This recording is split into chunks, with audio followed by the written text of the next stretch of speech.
Now, Washington Mornings on the Mall. And AM 630. With the second pick in the 2012 NFL Draft, the Washington Redskins select Robert Griffin III, quarterback, Baylor. Well, that was the announcement that was no surprise to anyone, but was still good news for those of us who love and follow the Redskins. We thought, and by the way, do you have that little clip? I love this RG3 singing. He actually got a pretty good voice. Hail to the Redskins, hail victory. There we go. There you go. Hey! That sums it up. Well, we have Trevor Matich in the house, and Trevor, it's always good to have you. As I said earlier, every time we talk to you, I walk away having learned something and having to reconsider what my opinions are about the NFL and about the Redskins. So RG3, did we pay too much for him?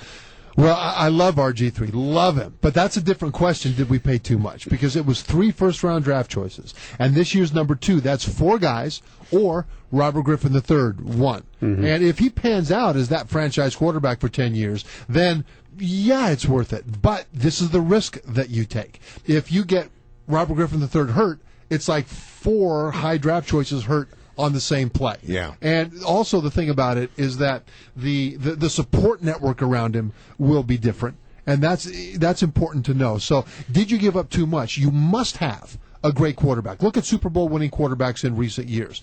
You've got Tom Brady and Peyton Manning, Eli Manning, Ben Roethlisberger, Drew Brees, etc. Well, where did they get those guys is the question.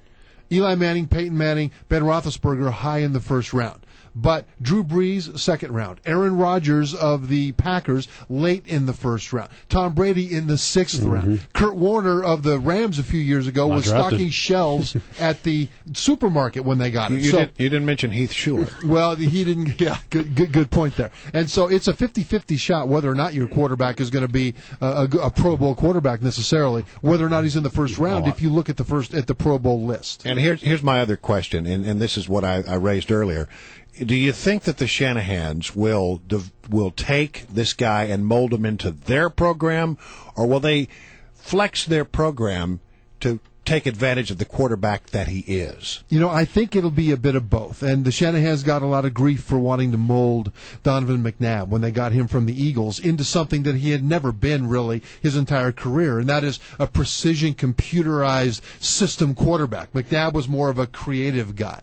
Well, the thing about RG3 is that he's coming out of a college system that required him to not do a whole lot of thinking out there, a whole lot of decision making, let's put it that way. So he's got a huge transition no matter what NFL system he goes to. The Shanahan system is one that's quite complex for quarterbacks when it comes to the reads. But RG3 has immense intellectual horsepower. This guy, I met him. I got to visit with him last September. And my first thought was, this is a brilliant young man. So I think he will learn that stuff, and I don't think he will fight it like McNabb fought it.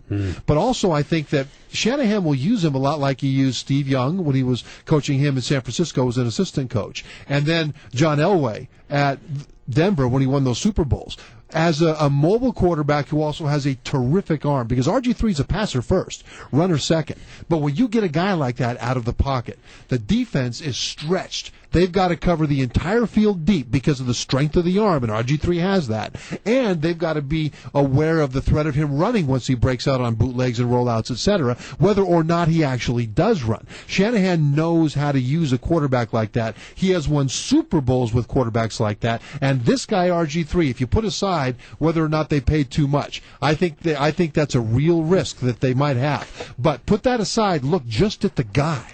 And he is, to me, as good a risk at this position as a quarterback in the first round as anybody I've seen since John Elway. And since Shanahan's got that experience with Elway, I think this is a good mesh. All right, the knock on him, there haven't been that many knocks on him, is that they ran a system at Bad Baylor, a lot of bubble screens, just, gets the ball, throws it out, and doesn't really have to have the tough, deep, over linebacker throws in front of cornerback throws that you see in the NFL. Is that fair? You know something? I heard a lot of analysts say that over the course of the draft last night.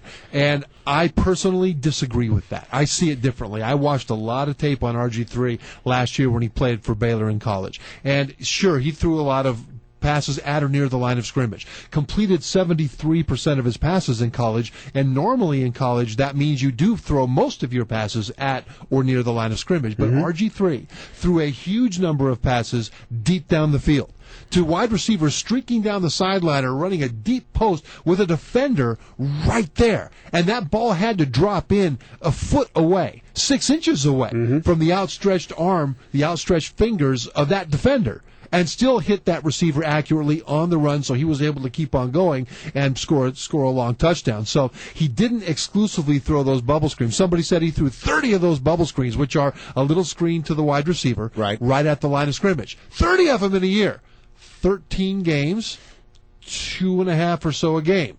What'd you do for the other 70 plays? And a lot of those plays went deep down the field. RG3 in college football last year was the single best deep passer in all of college football. How about that? All right, so you believe that he is a franchise quarterback then? Absolutely. And I think he is fantastic. He's got to start day one, right? You know what? Not necessarily. Why? How's that not possible? Well, I think, first of all, if the offensive line gets banged up in training camp, you might not see him start on day one. But he'll start early. But the thing is, they will bring him along, I believe, at the pace that he's ready to go.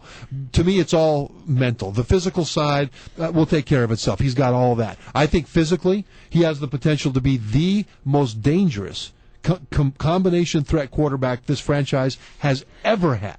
He's got the arm to potentially be as good as any passer the Redskins have ever had, and the legs to be better than anybody, including Heath Schuler, who was good in that regard.